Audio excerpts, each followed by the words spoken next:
All right, good morning, everyone. We are back. It's Monday. We are live. Kick off the week, and we got Curtis, PE turned RE back, and we got Nick, Coach Massey back. Morning, fellas. Good morning. Good morning. Yeah, let's kick it off. So Nick is actually both of them, Curtis and Nick, are both in the education field. They're both teachers. Nick has recently been on Michael Zuber's YouTube channel, talking about how he kind of pivoted and what he dove into. But we will let Nick start, maybe quickly give a recap of what he is, what he's into. We know Bitcoin, so let's talk about that real quick. Yeah, well, I got my Just Hodl shirt on. You know what I mean? Representing the market. Today's a good day for Bitcoin. I love it when it's over 120,000. For those of you that don't know, I have done real estate. I've had single family houses. I've turned the garage into ADUs. I bought a duplex, and I recently sold it all and put it all into Bitcoin a couple years ago. And so far, so good. No tenants, termites, or nothing like that, but there is volatility. But I'm excited to be here. I love real estate. Plan on buying more, that's for sure. And I'm just really excited. Thanks for having me. No, this is an always fun. You bring a lot of energy and a different perspective, and people are always asking for someone kind of in that Bitcoin space. I don't want to say crypto because we can dig into that later because you're primarily Bitcoin, right? But 100%, right? Yeah, I'm not into the other junk. Yeah. and then Curtis, this is your first time meeting Nick, so maybe Nick doesn't know your story. So maybe quickly you can fill Nick on your backstory and kind of your what we like to call your claim to fame. Yeah. So I'm a PE health teacher, sixth through eighth grade. But my claim to fame is the first house hack that I ever did. It was like house hack to the extreme level. I actually partitioned off a part of the house, and so that way I could live rent free. But in doing so, I only lived in a master suite. Uh, but there's no shower, no laundry, and no kitchen either. Yeah, so that's why Curtis is kind of claim to fame of making the sacrifices on what kind of you took it from Dion, right? Or someone doing what others won't do to live. What was the saying again you like to use? Oh yeah, live like others won't, s- so you can live like others can't. I think that's like a Dave and Dave Ramsey Ramsey, thing. sure, yeah. Yeah. Yeah. So yeah, this is like I said, I want to bring these two educators on. They both actually coaches also, I believe. But Yes. just kind of like it seems like both of you are also trying to maybe not necessarily. We don't want to get in trouble here. We don't want to say you're educating your students, but I think you are talking to them about maybe other pathways and how they want to be, doing other things also, and just relying on getting an education and a traditional W-2. So maybe Nick, you can kind of touch on that, maybe how you are dealing with, students and like you're saying, the Bitcoin space and whatnot. Yeah, I mean, I teach high school AP World History. I teach at the high school that I used to go to when I was in high school. So it's pretty cool to just build that community up. So when it comes to being invested in the students, I am because I lived on those streets. Walked down those halls. So I know everything about what's supposed to be going on. I know all the tricks where the fight's supposed to be or whatever else, I got it down. But as far as finance goes, we actually started a financial literacy class. At our school, we have two sections, and during those sections, we basically dive into Dave Ramsey and Robert Kiyosaki, and we try to teach them the difference on both of them and their philosophies that uh, people are comfortable. I do believe Dave Ramsey's good for 90% of people. It's safe, it's easy. They have baby steps for a reason, right? Even a baby could follow them. And Kiyosaki, obviously, that's for entrepreneurs. Those are for people that don't want to work the 40 years and they want to fast track life and hopefully have some financial freedom. So that's pretty exciting as well. As far as my students too, I have great students. Obviously, I'm in the AP classes, so those kids are wonderful. But they want to know, you know what I mean? They want to know what the future's like. So, you know, I might have my brokerage account out there, show them $1 million, and be like, "This could be you." And they always go, "Why are you teaching then?" And I'm like, "Well, actually, So, teaching." and what is your response to that then, if they say that? Well, because I said I'm not done grinding. The W-2 that I have, and teachers make good money in California, I think at least. Um, So I'm pretty excited about that. So I use my W-2 money to pay the bills, but also to invest. My wife has a job. She's got a master's degree in human resources. So it's a two-person team.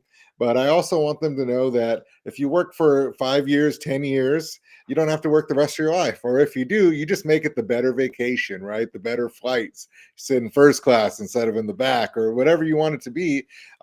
Lately, we've been going on cruises, but my kids are, you're in Hawaii again? I just finished 2 weeks about a month ago in Hawaii. And I'm like, yeah, I like to go every year to Hawaii if possible.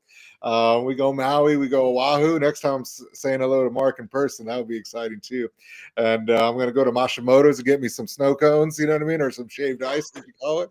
But yeah, so as far as that, they see that and they get excited. And most of them didn't even know anything about even S&Ps or real estate. I'll wear my hat, says landlording's not a crime. And they most of them, they rent in our area. It's not high income for where I teach, but so they're learning, they're listening, and they're thinking differently.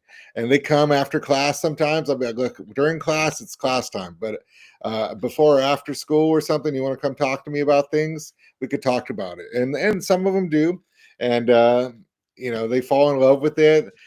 Some of them downloaded their Robinhood account. I'm like, well, you need to talk to your parents about that. I'll give you in trouble for that. I don't represent any of that, but is what it is. But yeah, so far that's my story. That's the fun that's happening at my school. Every year during New Year's, we do a goals, plans, action assignment. So we write down 5 goals. We write down the 5 plans it's going to take to accomplish those goals, because it could be finance, could be relationships, could be sports, could be whatever it is, and then the action steps it takes, the immediate action steps. So that's my neck of the woods. Awesome. I just want to remind everyone, Nick has a new started YouTube channel, Instagram page. So go check that out and please subscribe. Curtis's YouTube channel is also in the chat. And Curtis, I mean, would your experience be the same or similar to Nick's, but also maybe you can also touch on too, because Nick's wife, I believe, is an agent, and you also just got your agent license. Yeah, so Nick, it kind of seems like you're a little bit more open about with what you're doing, which is awesome. Yeah. I wish I could flex the $1 million broker account too. And say, oh, okay, I'd say you guys should like listen to me. But I tell the kids kind of like on the first day of school or that first week, that kind of get to know you type stuff, and then that's the last time I kind of bring it up. However, now that you have your YouTube channel and your Instagram, I'm going to be very intrigued on what the kids find when you're in the middle of class, because I've been up there, going through a lesson or trying to check kids' work or whatever, and they'll hold up their iPad and say, "Hey, Mr. Gardner, is this you?" And I'm like, "Well, yeah, but that's not about the lesson." Well, And okay. Well, I want to know first, though, have any of them tried to bring up you being afraid of birds then? Any of your students? Have they seen that video? Luckily, that one did not get real popular when we were still in school. So that's good news. Or else they'd harass me about the birds. But I'll tell anybody about the bird rant. I'll definitely pause a lesson for that cause. But I also am upfront and honest with the kids. If they ask, they say, "Oh, so if you own 5 doors, and you must be rich." I'm like, "Well, not yet. That's not really on how it works. It kind of takes a little bit of time." But I'm also real, because there are times where I have to check my phone, right? So there's the no phone policy, but I tell them, hey, life happens. Like if you need to take a call because grandma is in the hospital, I may need to take a call because a water line just froze, right? And so that's just the reality of the world. So it kind of lends itself to having those real conversations outside of just the school. I am intrigued to see how this year goes on the agent side, especially because the area that I'm farming as an agent is actually the school district that I teach in. So they're going to start to see my signs around and things like that. All right. Before we start digging into some of the questions we got here, say good morning to Jason. What's up, JC? Flavio from Grandview, Washington. We got Trade Better 99 Harrison from Virginia. Charles McCune is here. Morning, man. Big Val is here. We'll get to Flavio's question right after that. And Jacek is here from New Jersey. Joe V is tuning in. Big Val is here. Yep. Hold on. So let's get to Flavio's question first. He says, Curtis, did you buy the RV yet? What is he talking about? I know what he's talking about. What is he talking about? So the idea actually came up at the last Tacoma F.I.R.E group, which is the group here in Washington that's led by Dion and Tony. But the idea was because I have this huge lot on my property that I could just buy the RV, live in that, then rent the unit that I'm in, and which I haven't bought the RV yet. I'm still kind of battling with the idea of the RV life. Uh, Dion says I can fit in one, and so I'm like, okay, well that checks a box. But I'm not really sure on how all the utilities and all that stuff works. So I'm still trying to dig into that. Other than they're really not as expensive as I thought. Like there's some for under 10 grand. Wow. We'll keep an eye on that, and hopefully you can share us more when you decide what to do on that. And I'm not sure if you know Curtis, but Nick is also a big fan of Dion too. So just letting you know Oh, that. okay. And Dion has kind of helped Nick along his journey also. And I don't know how Dion feels about Nick pivoting towards Bitcoin a little bit more. But Flavio is asking though, Nick, if you want to start in Bitcoin, do you think this is that time? Yeah, actually, I think every time is that time. Personally, I think Bitcoin's going up forever. If at a minimum, the next 5 years, I see it just going crazy. We're actually in this weird stage right now where usually 500 days after the halving is where Bitcoin could go parabolic, or usually has went parabolic. And we're within that 30-day realm. I don't know if you noticed last night, it went from like 116 all the way to 122. So it's already kind of starting that trend. We don't know if it will keep that trend or that cycle because right now we have institutions, we have treasury companies, we have states, we have countries, they're all buying. And the all time high actually happened a little bit before the halving this year. And then now it's obviously way past that. So things might be a little different this cycle. I actually think the cycle's broken. I actually think we are just, I don't think winter is coming ever again. I think the volatility to drop that low is not going to happen. There's too much money in the system, almost $3 trillion, and I believe it's going to get up to 20 trillion, no problem. So I think there's right now is a good time. I'm buying more all the time, and I'm glad I did. Right? You saw last night. I was like, and I just get mad. I'm like, man, I should have sold that share and bought a little bit more because I would have another couple thousand, But it's not all about money for me. But I like the fact that it's easy, set it and forget it for the most part. But again, I do other things. I trade options and things to kind of cash flow from my Bitcoin. I buy iBit specifically. And yeah, I think always is a good time. Sometimes, they talk about time in the market is better than timing the market, especially for real estate or different things. You can't really control all the ups and downs of things, but if you have a long-term horizon, you're going to be okay with Bitcoin.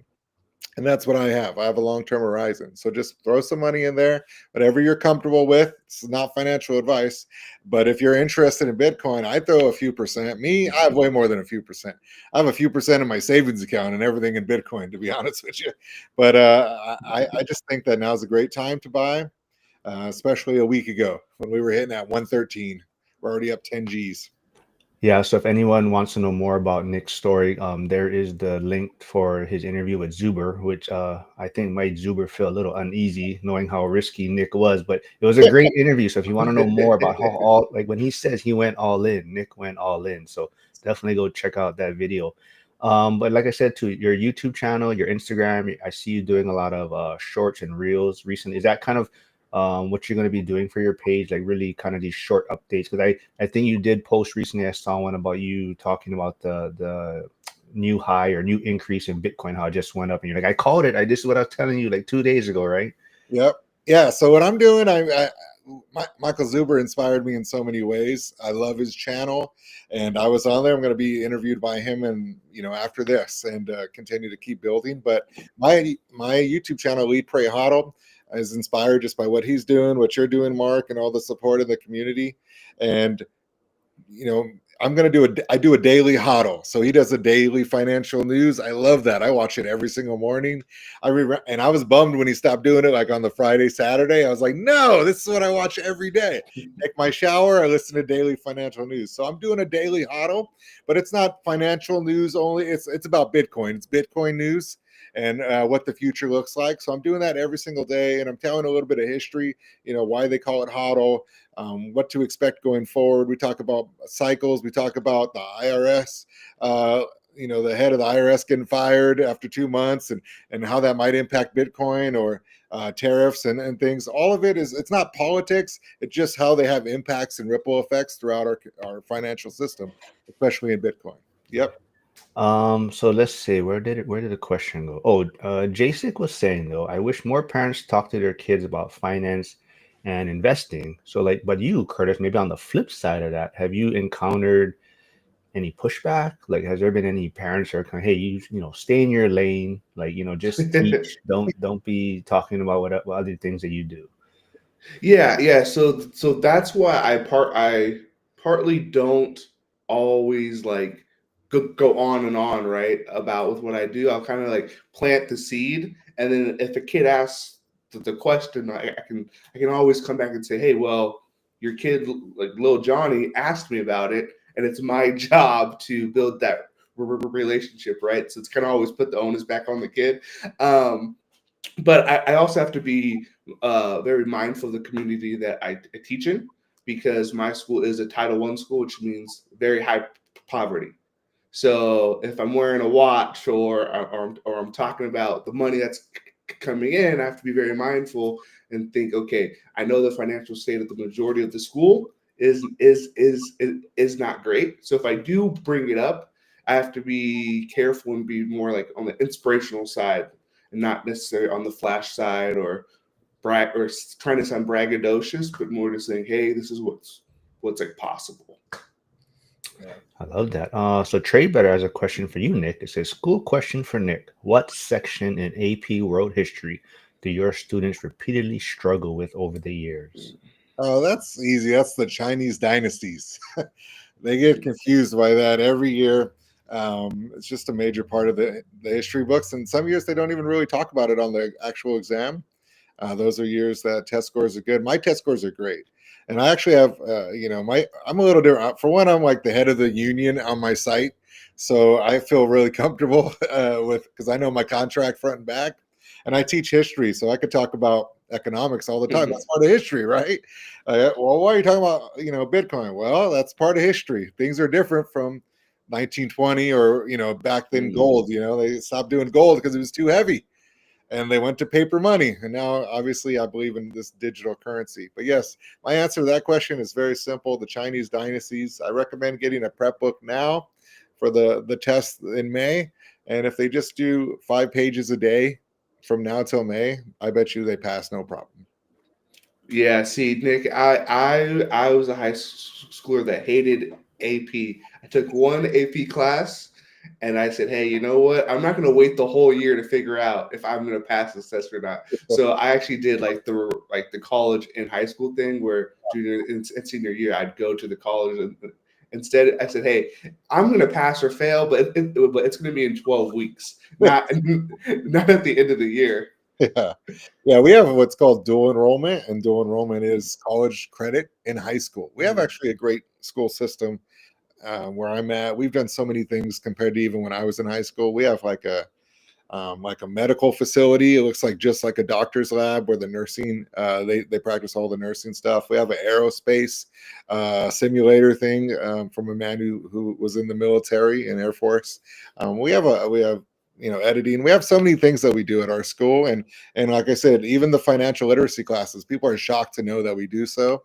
And we have those. We teach them the books, we teach them the philosophies, and nobody talks to them about money. Honestly, we do parent nights where we talk about financial aid for colleges, and then we kind of dig deep with them about what we're learning in class, and we're able to talk to them about money, about savings, about investing, about a 401k, or about small multifamily. and I love to talk about real estate. So I get excited about. I just like it in general. So that's why I got the YouTube channel. Lead Pray Huddle, so I can just talk more. Nobody wants to hear me. At least I'll just talk to the camera. But fortunately, my kids love it, so it's all good. So this would be for both of you, but maybe Curtis, you can go first about maybe, what made you decide that a teacher's salary alone wouldn't cut it anymore? I feel like, teachers still a respected profession. A lot of people look up to teachers, but when did you figure out that the salary alone wouldn't be enough? Probably my first paycheck. Probably my first paycheck. Yeah. So I actually started off as like a 0.6. So that's just above like part time. So I still got like the benefits and everything. But I always tell folks, hey, if you think that teachers don't get paid a lot, imagine getting paid 60% Yeah, right. of that. Right. And so I saw that first check and I said, oh, okay, this is going to be a problem. And I kind of just would look. That's the beautiful thing about older folks, is that you can kind of look into the future through them. And so I went and I saw all the teachers that are close to retirement, and I said, no, thank you. I'm not really interested in what you guys are talking about or the problems that you're having. So what can I do to kind of make sure that that's not me? I Yeah. love that. Same for you, Nick. When was that kind of turning point, I guess? When I actually recently stopped coaching, I've coached for Nike travel, I've coached men, I've coached women, I've coached 3 WNBA players. I've coached basketball for a long time, 20 years, and even at one point we had the number 15 team in the nation in high school. I've coached college, and I just love basketball. I coached the number one 3-point shooter in all of the nation one year, and she actually has the California record.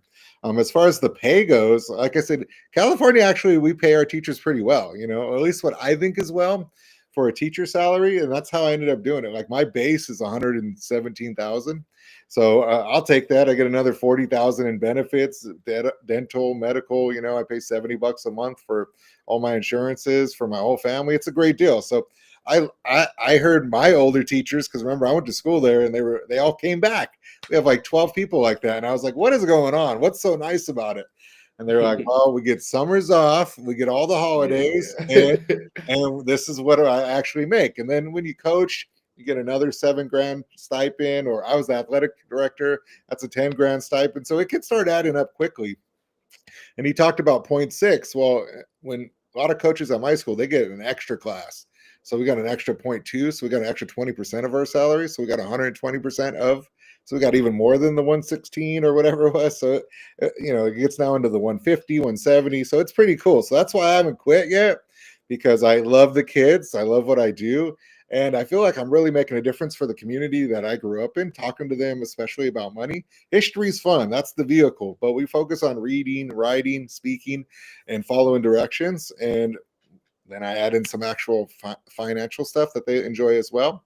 And you'd be surprised that they're interested in that. When you say, who wants to be a millionaire, all hands, they go up real fast. People start paying attention. They look up from their phones. And I actually don't do the no phone policy. I don't mind if they have a phone in my class, because sometimes I want to get on my phone real quick and I want to check my Bitcoin price, So other than that, Yeah. I Though don't mind. Yeah. though that might be a small key thing, is that you have high school kids. Oh, yeah. That's a little different than the middle school kids. I got kids making TikToks in class. I'm like, what are you doing? Yeah. I got good kids too. I told you, like, I coach so long that my classroom management's real easy. So they understand. They know when I'm serious and when I'm joking around. I like to joke around a lot, but there's still a time for play and then a time for work, and I want them to see that even with my own kids. I have a couple of my own kids that it's like, hey, you do your reading as soon as you wake up, you do your chores, and then we get after. And then I talk to them about investing as well. I know they're small, but I'm like, here, look at my account right now. And they go, they go on the vacations, and I just want them to be like, man, I want that for my kids. You always want better for your kids. So I can't imagine now what I'm giving them, what they're going to be wanting to do. I hope, at least, so just trying to build those principles. I love that. J6 says for you, Curtis, I think it's going to be interesting selling in the area where you teach. Mm, Like you were saying, right? Yeah, yeah, I think that is going to be interesting. I specifically chose that area to try to make it easy on me for like travel, because yes, I could go to like Tacoma, but that's a 30-minute to 40-minute drive after school, right? And so I'm like, do I really want to have to struggle and stress to try to get to like appointments or things like that, or do I want to try to make it easy on myself where my name's kind of already known? yeah. So So what's up to Ike? Good morning, Ike. Tuning in. Big Andy's here. Oh, proof. Oh, he's our Bitcoin Messiah is here. He said so. He's the one that's always been waiting for the Bitcoin person, but he does say he thinks 403bs are a bit of a scam though with the high fees. Yeah. Flavio's asking Nick, are you going to Vegas for the ORAD event? Not as of right now. I haven't like formally been invited. I mean, in terms of speaking or nothing, but I might go. I got a wife, man. It's it's Valentine's Day. I gotta kind of like talk her into that if I end up going. But I would really be excited to go as well because it's not that far for me. It's about 3.5 hours, so easy drive, not a big deal. But I might, you know what I mean. And we'll see. I'm like I said, I have an interview with Zuber after this, so maybe I'll have to bring it up. I don't know. Yeah, you should come, well, man. Well, even if you well, don't this is speak, you can come. Yeah, yeah. this is your formal invite. Okay, you say you haven't been formally invited. Boom, here it is. You are invited. Yeah. Well, it's a little, if I spoke, then I guess my wife would be a little more understanding on the Valentine's part. I gotta speak, if I'm just going for my own. But I bet you that I can't imagine the value of going to that, meeting the people that are all doing the work, like he says. I mean, that's what it's all about. It's hard to find people like that. I lead a bunch of men at my church and you'd be surprised at how many people are just okay with their 40 years of working manual labor or a regular job, and the ambition is really low. But after finding Zuber and guys in his community, I just I'm fired up. Like I said, I don't even coach anymore. I'm so excited about this. Before, I never I coached. I wouldn't care about the money, but I do this, and I'm like so excited about it. Just so fun. It's so new. Bitcoin's obviously a whole new type of money, so that's exciting as well. But I love real estate as well, and to be able to do small multi, like my wife's an agent, like you said, so that's pretty cool. That she focuses on the buyer side though. I don't know what Mark. You're a little more established. I don't know what you do. Do you like just the buyer side, or you just do it all? I don't even like real estate really. I keep telling people that. No, I am more right now Bitcoin focused on soon. just All right. acquiring agents. Yeah, because I until I maybe relocate to a different area. For me, the struggle is I have a hard time telling people that, or it's hard to convince people in Hawaii that they should be buying a smaller home. Mm, A lot of times they're always wanting, they can on paper it says they can purchase this home yeah. and that's the home that they want, right? When in reality you're like, well, you should probably buy a little smaller because there's other fees and maintenance and costs every year. And if you just bought a smaller home, that's how much better you'd be financially in the next few years, right? But like I said, a lot of people, it's just I'm on paper, I qualify as this, and then that's what I want to spend, and that's what I'm going to buy, and that's what I struggle with out here. But Flavio is asking Curtis, what kind of client are you targeting? First time home buyers? Yeah. So the marketing that I send out is actually targeted to folks that have owned their home for a long period of time. So there was a lot of new developments in the early 2000s in the area around my school. So I actually send mail, and I'm gonna go door knock in this week to owners that have lived there for more than 22 years. Oh wow. The reason it's that specific is because I originally did 20 years, and the number was way too big. I said, "There's no way I can afford this, like the marketing." But if I scaled it down to 22 years, then I was able to get like a pool of about 300, and that's doable to call, to send mail to, and if they sell, they're likely to buy elsewhere, so that way I can kind of double dip on the buy and the sell. Now Nice. they may not buy here in Washington, but I have enough agents around like the country that I can at least get the referral there. So trying to double dip on both ends. Has there been any, so Nick, has there been any skills from teaching that has helped you on your financial journey? Well, I got a master's degree from Cal State Fullerton, so along with the teaching credential from Cal Poly. And I think the best skill that I've learned in college, other than the daily discipline to get through it all and graduate, is that I'm really good at researching.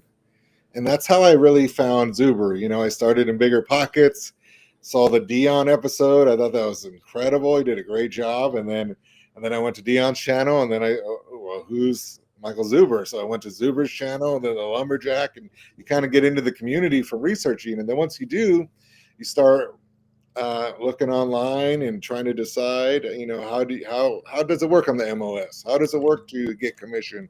How does the real estate system work, and how does rents? And then, you know, what does your state do for landlording and tenant laws? And you just start going down the rabbit hole of stuff you're interested about and passionate about, and it gets pretty exciting. So my best thing is researching and growing in that way.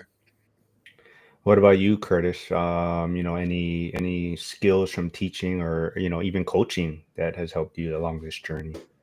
Yeah, so I'll kind of start with like the college thing since Nick brought his college research up. Mine was using my resources, or as a better way of saying it, of Just say cheating. Just say you knew how to cheat.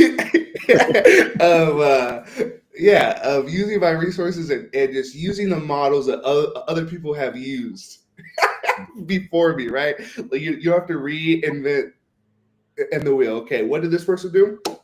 Awesome. I can't do the exact same thing, but I can do a version of that, right? And so that was probably from the college days. But as far as like the teaching goes, it's actually to me it aligns really well with like landlord stuff, or uh, because like the lease is the syllabus. You say, okay, these are the expectations, these are the deadlines, these are the consequences.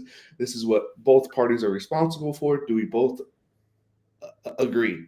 Now, in school, the kids don't really have a choice, right? But for the lease, we're kind of both like agreeing to this thing, and then kind of explaining everything around that's been very helpful. Nick, so one thing that I do see like on social media quite a bit is usually, people are in one lane or the other, right? They're either in real estate or they're in the crypto Bitcoin space. And you have one foot in each a little bit, right? I mean, definitely right now, you're focusing a lot more on the Bitcoin. That's what your YouTube and Instagram is. How do you do with all the pushback? I'm sure there's a lot of pushback on your comment sections already. Yeah, it's funny. I don't know why people just believe you have to be one or the other. I absolutely don't believe that. I love real estate and I love Bitcoin, and I love the communities in both. Right now, for me, I'm in a friend group with my friend Kevin and Ryan, and we text every day about Bitcoin. I mean, thousands of texts probably a day, memes, videos, new tweets, whatever's going on. But we're just researching everything. We're trying to talk to each other about what's going on in the future, trying to forecast and plan. And so right now, yeah, I'm focused on the Bitcoin aspect. I think we're in the beginning, the start of the iPhone system. You know what I mean? I also want to say the comparison. I think you have. I want to talk about baseball cards real quick. You have baseball cards, and there's so many different ones, and all the players, and that's what crypto is to me, a bunch of baseball cards. But Bitcoin is like that Babe Ruth card. You know what I mean? That there's very limited amount, the 21 million Bitcoins that will ever be mined or out there. And that's that limited amount. There's only a few Babe Ruth cards now, and that's why it's worth so much. And some of the other ones, they just, there's tons of ones that aren't important. So to me, it's all about that community that we come together, we research. And when people are negative, I just try to enlighten them. I try to what's called orange pill them as far as get them to Bitcoin. Hey, let me just give you an education. That's why I have my daily huddle on my channel, Lead pray hodl so that I could give you information so you could see what's going on. And that's the same for real estate in the other way. I tell my friends about real estate. I talk to them about why I think it's awesome and important. I think right now when they're about to cut rates for real estate, that real estate goes up another couple notches. Like I said, my wife has her license. I'm excited about that. She already had a couple people reach out to her about selling their homes or buying other ones. And I just think this September, October, November, as they cut those rates, I'm in everyone's camp. I want to be loved by everyone. And if they don't love me because I do it, that's okay too. I know skin, I got alligator skin when it comes to that as well.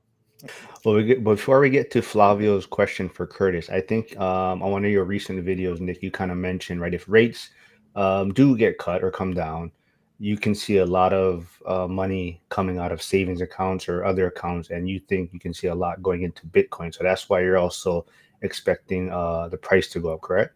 Yes, so we already know that there's a 90% chance on Polymarket that they're going to cut rates in September.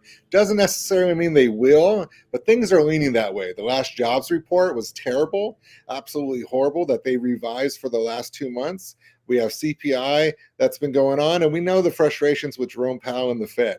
But as rates get cut, it makes borrowing easier, but it's also going to reduce the high yield savings amount that people have. Right now, maybe you're collecting 4% or 4.5% on your cash in the bank. Well, you know how much money is cash in the bank right now? $8 trillion are people have in their yield savings. So what do you think is going to happen as they lower the rates? Well, they don't want 1% on their money, right? They're going to be looking for different types of things. One of the things I know that MicroStrategy has, they're a Bitcoin treasury company. They have a thing called Strike, STRC. And they basically pay yield on your cash. You invest in it, there's no real volatility, and they give you right now 9% on your money. So it's a great alternative investment, especially for maybe the older generation that wants to just protect their money. But again, if we release $8 trillion, it's going to go to different places. I don't believe it just goes to Bitcoin. I think it also goes to real estate, because as those interest rates drop, I believe it's 72% of people have a interest rate under 5%.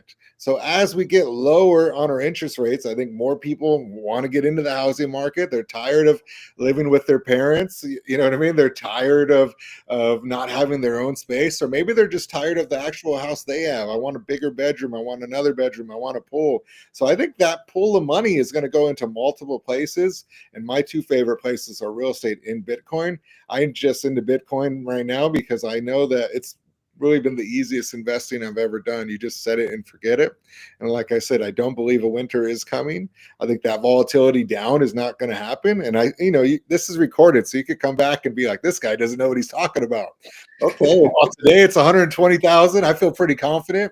And I said it last week, and I'll say it again. Money is coming into the market through savings accounts, through bond market money that people don't want to buy treasuries from the government anymore, because they're not sure if they're going to keep printing. Inflation's going to keep going higher, and their little 4% or 3% or even 5% isn't enough for the melting ice cube we call our fiat money, which is slowly dying. So I think people are going to keep moving into real estate. Obviously, real estate has created the most millionaires, and so they're going to keep believing in that. And I believe in it too, right? You got amortization, you got cash flow, you got tax reasons, you got inflation, all great reasons to be in real estate. Well, a lot of those same reasons are in Bitcoin too, because there's a limited supply and people are going to want to park their money easily without having to worry about it. And as these companies come in, as the administration gets more pro Bitcoin, the whole world is going to be more pro Bitcoin. And I'm excited for both.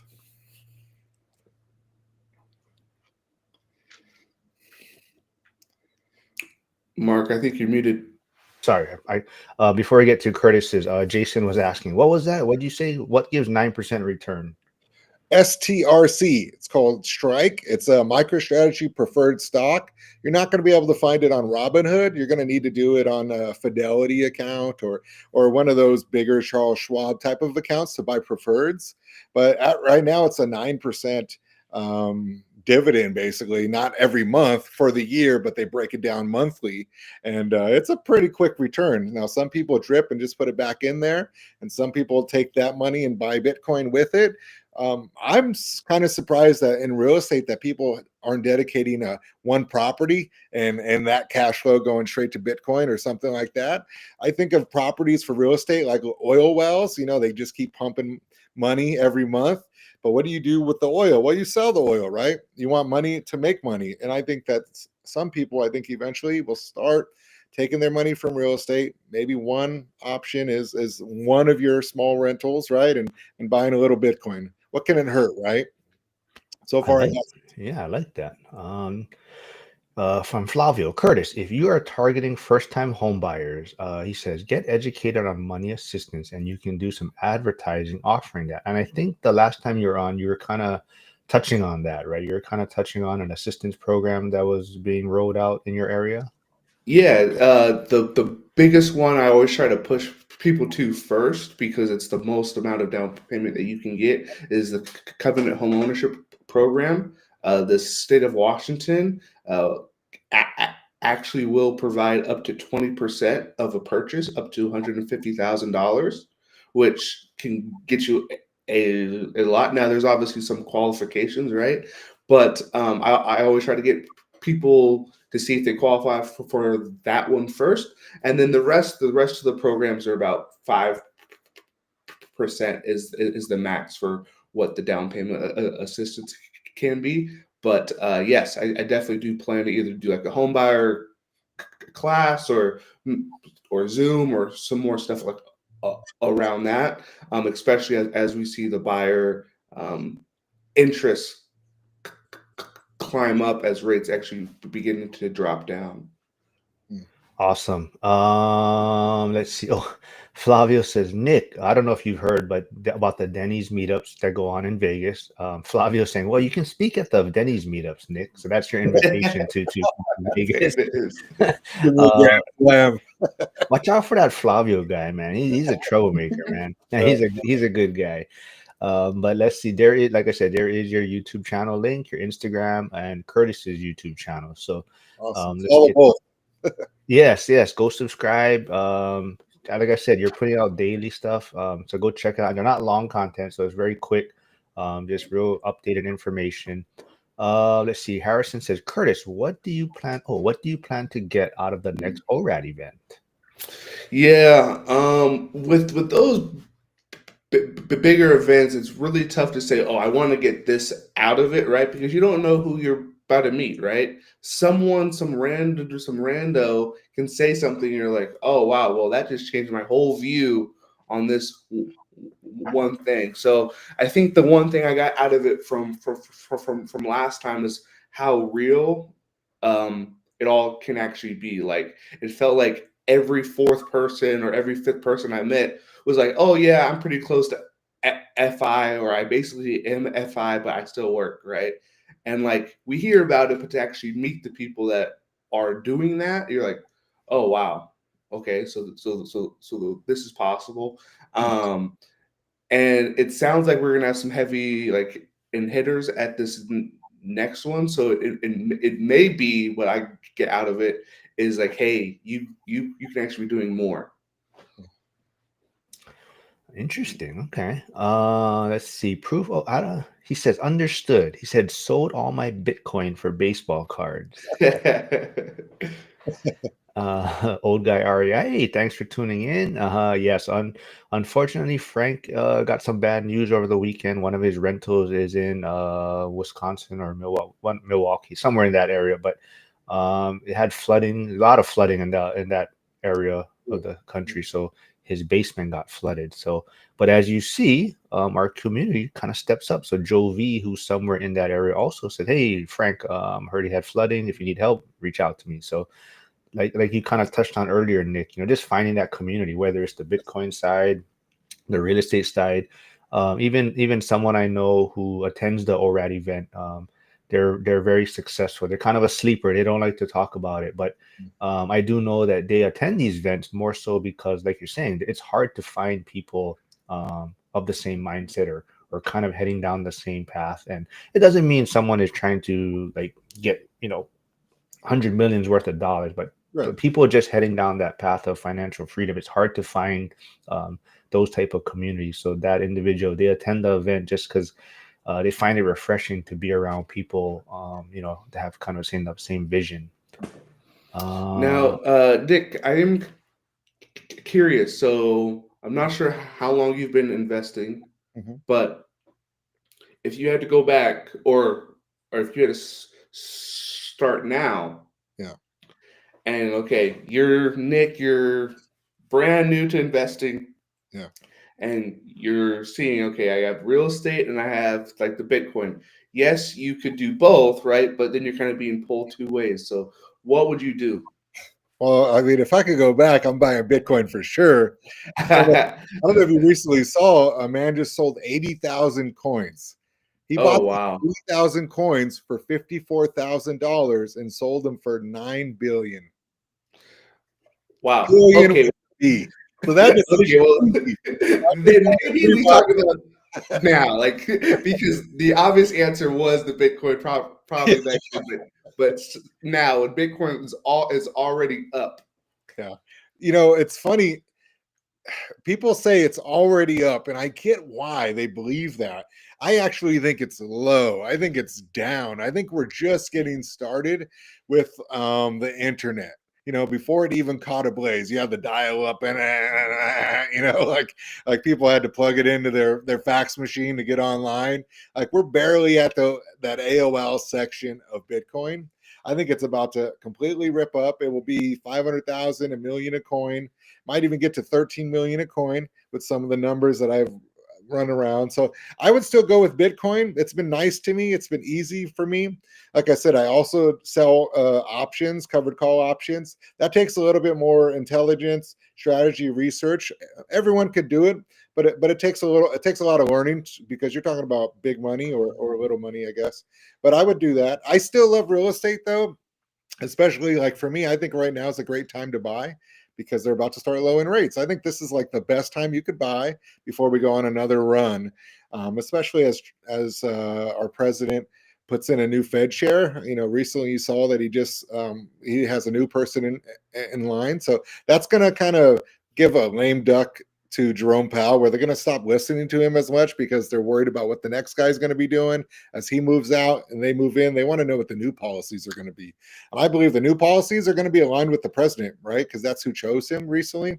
So they're going to be lowering rates, pushing money into the economy, stimulating things, and trying to fight off inflation. But if you own assets like the president, a lot of people in Congress, you don't really mind that stuff because your money just keeps growing, keeps getting better, keeps getting bigger. So for me, I'm biased right now. Right now, I'm heavy into Bitcoin. I have a Bitcoin channel, so I'm going to pick that.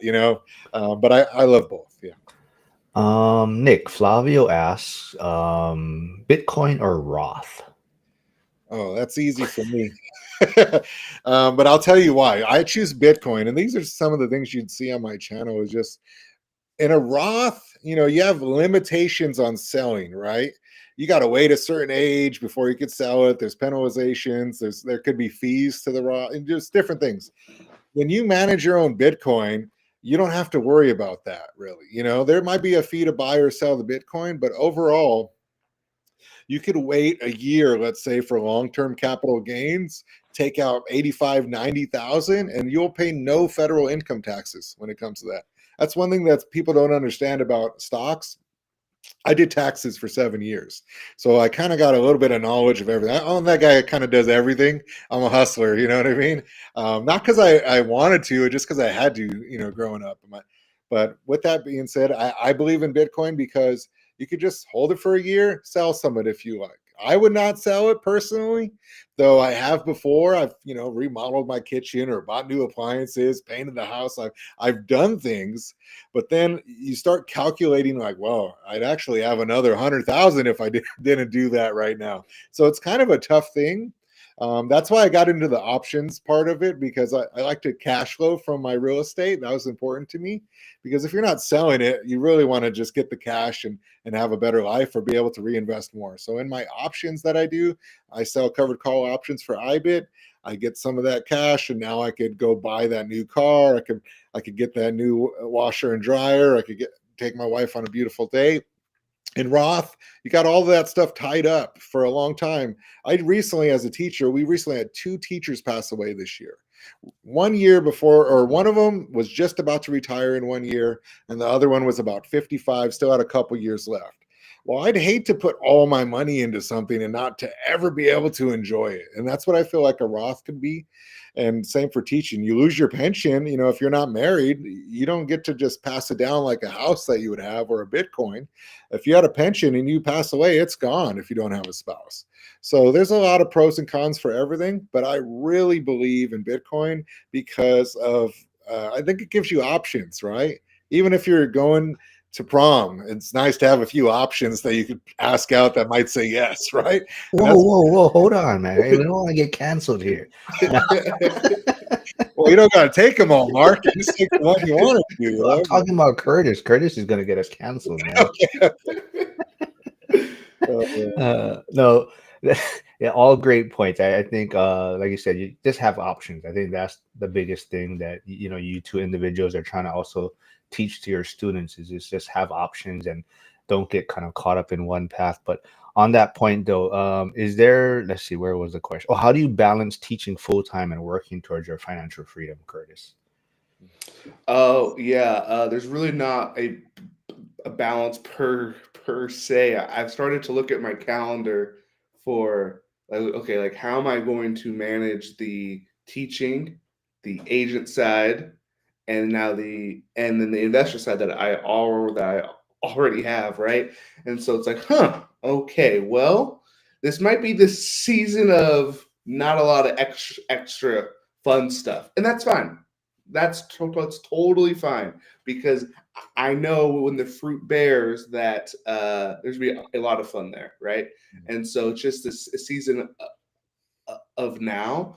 I always tell, like, if folks call my phone and I don't answer, I actually have like a voicemail that says, "Hey, I will reach back out to you within 2 hours." I think that's a fair time, and it's because I have my planning period, I have my lunch, I have after school, so there's never a 2 hour span where I can't get a hold of somebody if I need them. Now, if it's an emergency, I obviously will reach out faster, right? But 2 hours for most things is fine. What about you, Nick? Like, how are you balancing everything? Well, I mean, I coached basketball for 20 years. When you coach basketball, you got to have a practice plan, right? So you write out everything that's going to happen, or else time will get away from you. So for me, it's all about being intentional about my time.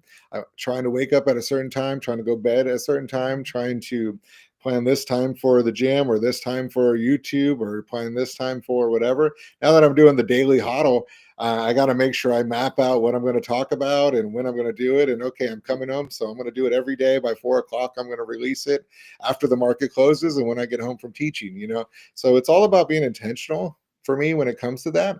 Not that it's easy, but that's the only way to get it done. In addition, we teach 184 days a school year. So I don't know about up where he's at, but that's what we do, 184 days. Some do 180, but that also leaves half the year where I could be doing things. So I can't complain. You know what I mean? Sometimes I get into my teacher mode, but for the most part, I can't complain.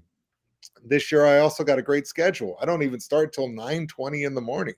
So I get to sleep in a little bit, get things done. My wife wants me to go to the gym a little more, so I'm gonna try to get that in. You know what I mean? But yeah, that's what I Nick, Nick, I was liking you up until you said what time your start time was, man. My contract time is 6:40. whoa. Yeah.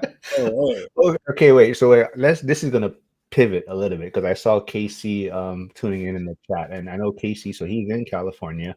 Mhm. He's wants to relocate. He's kind of over California. But Nick, like you're saying, teachers pay well. Yeah. You start at 9:20 or whatever your schedule is. Yeah. And but you're also talking about possibly retiring in Charlotte, right? You want to retire in Yes. Charlotte. So is there something about California that you want to get out of there also? Like how, like I said, Casey's viewing it, or what's your thoughts on California? Well, I think California is one of the most beautiful places, you could go. I've been to almost all 50 states. That's one of my plans for my kids is to show them all 50 states. I've showed them 36 states so far. I got 9, 10, and 15-year-old. One of the places that I fell in love with was Charlotte My wife loves Charlotte. We love Charlotte. We kind of like the South. The vibe's a lot slower, and I love the barbecue as well. So that's another reason. Um, but overall, what I really think is it's expensive to buy houses out here. Now, just because I can doesn't mean I should. Just because I could buy other cryptos doesn't mean I should buy them. Just because I could buy real estate out here, which I have, I had a couple $1 million worth of real estate out here, and I've been selling them and moving it into Bitcoin. But over there, I feel like it's more affordable for my children to be able to buy houses, to be able to build their real estate portfolio. And obviously you could for me, when I finally do retire from teaching, that's why I started the YouTube channel, is so I have something to do, right? Retire to something. And I enjoy talking about money. I enjoy talking about real estate. I enjoy talking about Bitcoin. I enjoy talking to people and meeting new people, right? Even right now, I'm excited to meet someone new, and all the people asking questions. So for me, I it's not about politics or anything. Politics change. You could go to that state and they could change all their politics to the one you didn't like. So moving for politics to me is not a smart move, in my opinion.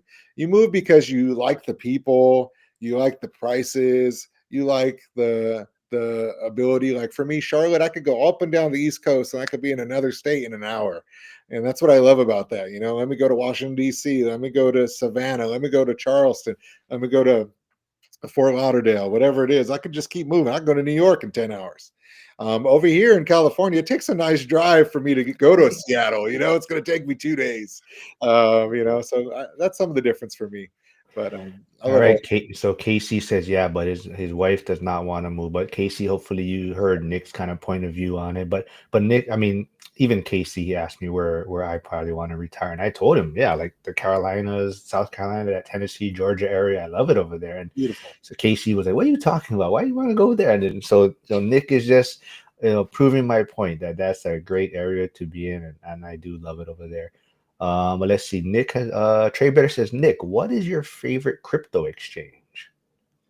My favorite crypto exchange? Well, for me, I don't use all the different exchanges. I just use my Robinhood account. And like I said, I don't buy Bitcoin anymore in terms of the actual spot Bitcoin. I just buy IBIT. It's an ETF through BlackRock. And the reason is that I don't want to have to manage a cold wallet. What if something happens to me? I die. I'm driving a motorcycle. I hit my head, and my wife doesn't know the password or just anything like that. So I just have it managed through Robinhood or through Fidelity or through Schwab or any of those things. And that's why I recommend. There's also not a big fee when you first buy. If you buy Bitcoin on Robinhood, it's about a 0.085%. So it's a nice fee. And if you sell it, the same thing. Not the same for the ETF. In addition, I sell options. So if I have spot Bitcoin, I couldn't sell options through that spot Bitcoin. So I decided that instead of continuing to invest in the Bitcoin that I have, I'm just going to invest in IBIT so I could sell my options. I like that. I might have to figure that out. The IBIT. I like the strategy of you, like you say, maybe one rental property, the cash flow is going to Bitcoin. I like that idea. Let's see. Flavio says, Curtis, what I see on agents, lack of communication, never return calls. Is that like, I think I always hear it too, right? To just be in the 1% is basically just, showing up or returning calls, right? Just which I don't understand with how many agents that there are. I don't understand on how that's the trope, because I'm like, it's really not that hard to answer a call or a text or something like that, but yet that's like common, and I hear it not just in Washington. I hear it all over. So now I haven't done that much business on the agent side, so maybe I'm missing like something. But to me, it doesn't seem that hard to at least answer the phone. Totally agree. But I love what you're putting out there. Like you're putting out a lot of content, you're showing all your mailers, you're putting in that extra work. I saw you got your sign out, right, for open Mm, houses. So very cool. And I think the social media side is helping you, right? I think it shows like you're yeah. you're doing a lot of events and things like that, right? So Hmm. Nick, how has the social media side been for you? Like as far like you said, you're enjoying it. Is this like you said, it's new for you, right? So what are you learning on the social media side? Well, I'm learning it takes a lot more time than people think. To get everything going, to make a thumbnail, to come up with the information. Maybe got to re-record that script. I've been trying to just go natural. If I mess up, I'm just leaving it in for the most part. I'm not doing the edits because I'm just a person. I got a life too. And that's what I liked about even Zuber's. He has his financial news. It's just live. He talks, and that's how it is. So I'm just talking, bringing my daily huddle. I do like the fact that you're building a community of people that like what you like. That's pretty fun. I coached 20 years, and while I was coaching, I became a pretty important person in the coaching realm here in Southern California. I was even offered the number one girls basketball job in the country. It's called Etiwana High School, and I turned it down because they made me athletic director at the current school. They didn't want me to leave, but communities are fun when you get in the right one. So I'm trying to build one for Bitcoin, real estate, and just people that like love life, that don't want to do the 40-year rat race, or they just want a better life with their kids and future, and they want options. My wife gets fired, I don't got to worry about it. I got money in the bank because I've been ahead of this circumstance since the beginning. So Now, Nick, I'm curious because we were talking about managing everything. Are you currently the AD, or are you taking a step back from all extra yeah, hats? that's a great question. I took a step back from all extra hats. I was doing a bunch of them: athletic director, basketball coach. They've asked me to coach other things. I said no. I did 1/5 for classes. I period subs. I was a hustler. Now I don't really see the reason to, when I could just buy Bitcoin with my money, let it grow, and I'm not doing all the little day-to-day stuff. Especially when I did real estate, I'm like, man, I'm cash flowing here. I don't got to do all the sell my time, right? I don't want to sell my time for money. I want to do the things that I want to do. And that's why even my channel, I want to start by getting to 1,000 viewers or subscribers. So if you haven't subscribed yet, please do. That's just my goal. I want to start there. And congratulations to Mark. He got his 1,000 subscribers recently. I know that was a lot of work, and he works hard. He does a great job, and he provides a lot of what we call alpha in the Bitcoin community, right? A lot of value. I'm just glad, like I tell people, it's you guys that make the channel, right? If I just put these things together, and it's you guys bringing the information and having fun with it. So I'm always glad that there's other people that are willing to hop on. So my success or my subscribers is really about you guys willing to come on and do this with me. Thank you. Yeah. While we talk, he makes fake accounts to go subscribe. I yes, Roll in my mind then, Mark, if that's what you're doing. some of my friends have unsubscribed already and have posted it on social media to because they said I make too much fun of them. Like if you haven't, like Nick said, there is his YouTube channel. Go please subscribe. And where is Curtis's channel? I'm trying to find in my notes over here. Hold on, where'd it go? Well, while I look for that, there is a question. Let's see. It says, well, this is so we are going for about an hour. I don't like to keep people too long if they have other stuff. So if you guys do gotta go, just let me know, or whatever you have to I got bounce. a couple minutes because I got the Zuber interview. Okay. He sticks to his timeline. So Yeah. Oh yeah. You better be on time yeah. for that one. Yeah.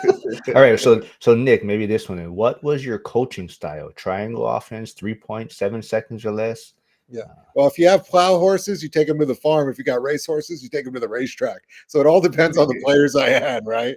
So at my school, I had to decide based on my personnel what I was going to do. Do I love to go run and jump? Do I love to go fast? Do I love to shoot threes? That's my cup of tea.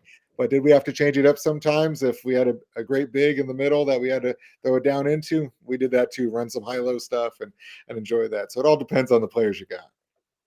All right, last one for you then, Nick. It says, what happens if you buy a home with Bitcoin and the seller refuses to move out? Do you, the buyer, have to depend on the fiat system government to remove the seller from the property? Well, the fiat system isn't going to be the one removing anything. And a lot of times when you're buying with Bitcoin right now, they're just seeing that as proof of income. You have a big amount of money in your savings account, maybe. And so you have reserves. So a lot of times that's what they're doing. They're not counting that as your down payment. So that wouldn't be the process. And the bigger problem there is really, where are you buying? And you have to evict them. That's why if you have a good real estate agent, you make sure it's all in the paperwork that they have to be out. And I think anytime you get into that situation, doesn't matter if you have fiat or Bitcoin, and now it's a law thing. You know what I mean? And you're going to have to go by the code and the laws of your state or your county or your township.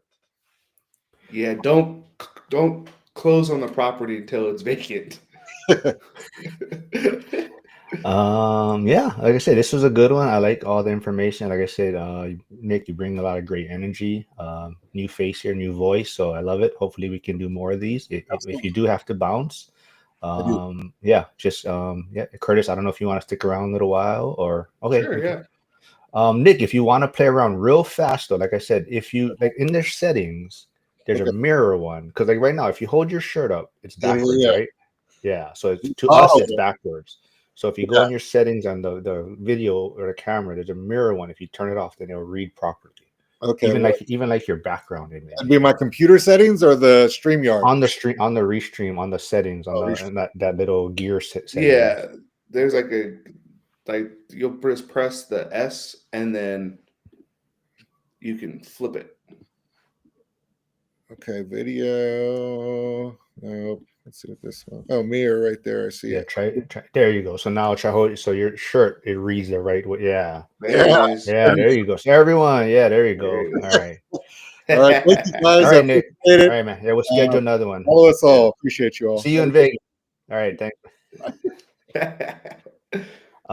So yeah, so Curtis, Flavio does have this question. I think it's on a lot of Oh people's boy. minds though. Curtis, are you still looking at possibly investing in Pittsburgh where it's an 8-to-1 girls ratio?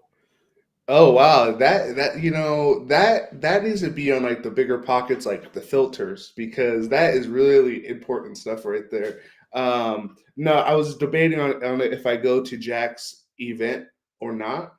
It's trying to manage time, trying to manage like the budget, and so I saw he put the agenda out. I think it was a couple days ago, and so there looks like there's tons of good stuff. I just have to look at if it's manageable to actually go. Are you ready to go?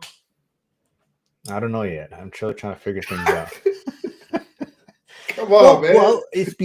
Okay. Well, I would, but instead, I made a priority instead that I am going to be giving away a VIP ticket to the ORAD event. So I'm going to Hmm. have, because I hit my 1,000 subscribers, I'm going to have, I haven't figured out how I'm going to do it yet, but for those of you that don't know, I'll probably have like a live stream.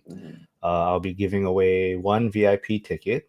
I'll probably give away some of Dion's books, or book, I should say. Maybe a couple Frank shirt or Rat shirts. And actually, there's also another some individuals that have stepped up from the Monday accountability group.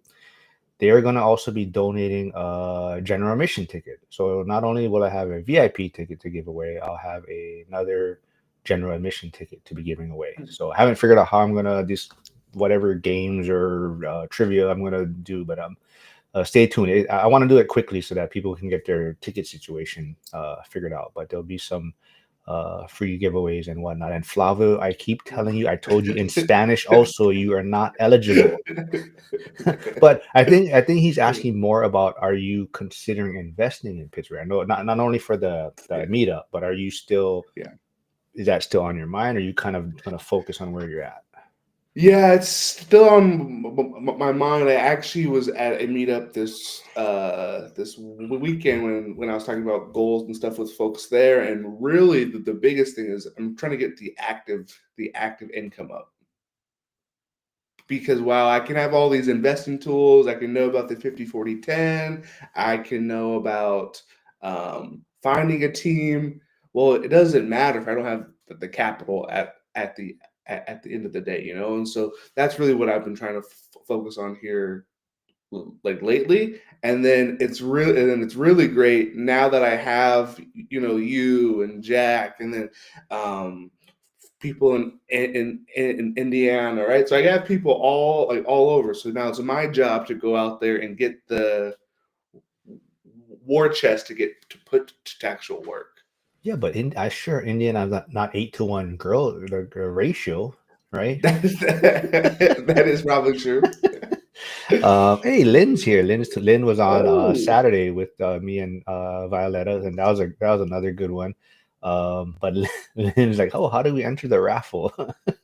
Yeah, see, and see, that's why I want to get it going, because I know people haven't bought tickets yet, and I Hmm. want to make sure they can figure out. But he said, yeah, what tickets I have to buy. Yeah, but yeah, so I'll get that out. Well, you know what? If since we are gonna stick around a little, if you guys have suggestions on how I should give it away, like what type of games, or what should I have on the live stream where people can try to win these prizes or giveaways. So if you guys have any suggestions, throw it in the chat if you guys have any ideas.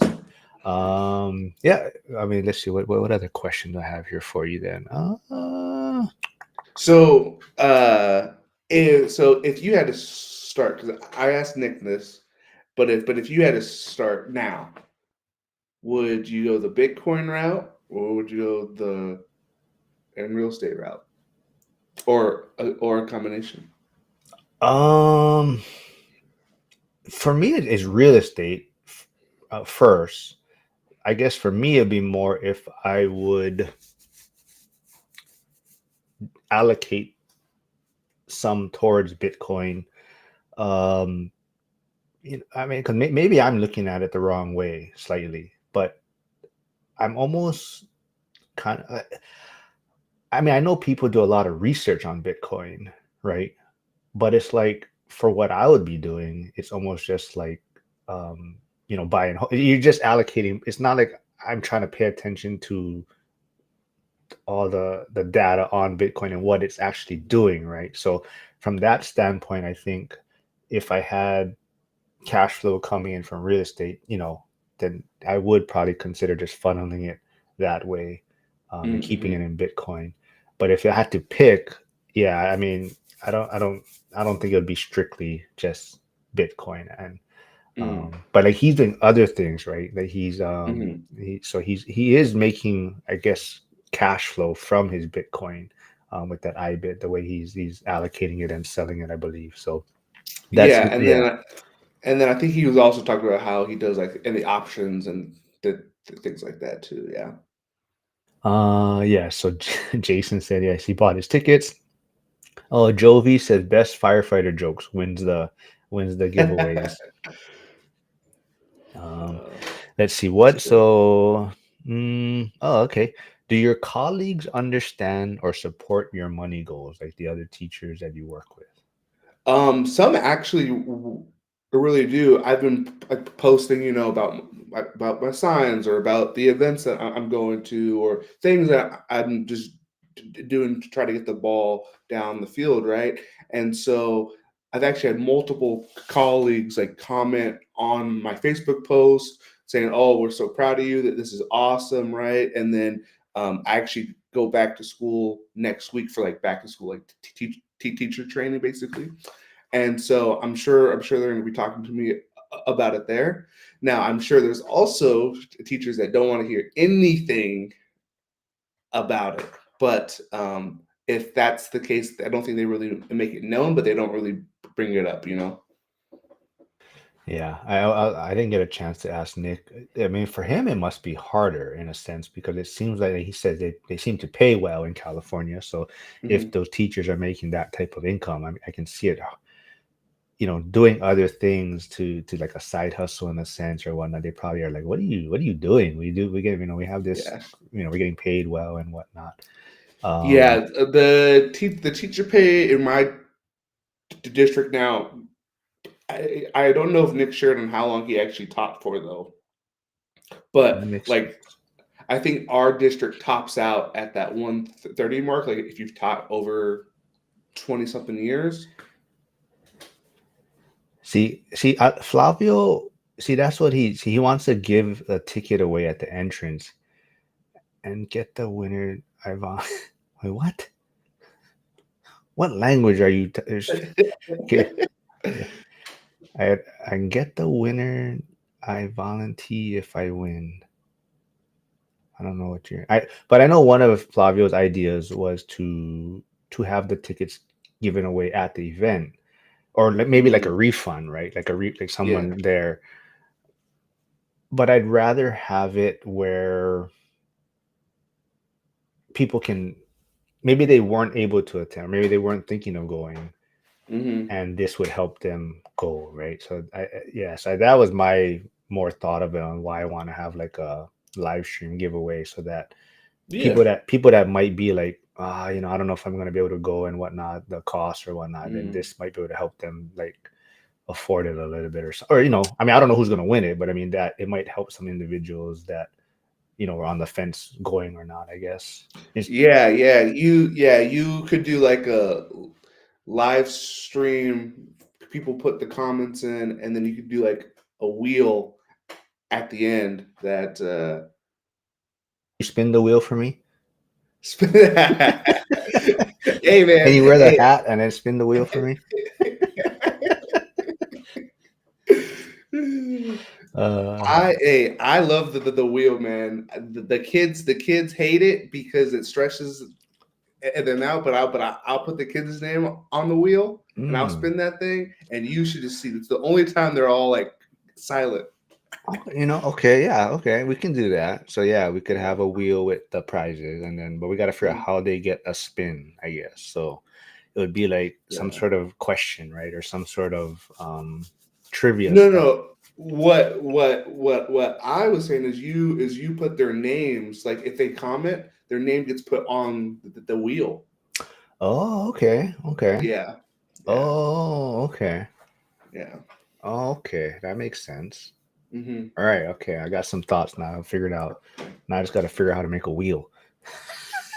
Easy, easy. It's all online, easy, man. Oh, okay, okay. Yeah, yeah. All right. Well, like I said, man, like I said, I appreciate everyone that always tunes in. I appreciate all the guests that come on. Like I said, me hitting 1,000 subscribers. Yes, it was a goal of mine, but definitely couldn't have done it without any of you folks supporting, and you folks that want to come on and willing to come on. And like I said, yes, I do tease you guys once in a while, but everything's in good fun, and you guys are always willing to do it. So like I said, my success is also for you, a lot from you guys. So thanks for all the support and everything. And let's see, I'll be back tomorrow with Jeremy Taggart, Pittsburgh Rockstar agent. I believe him or Liam will also be attending the Vegas event.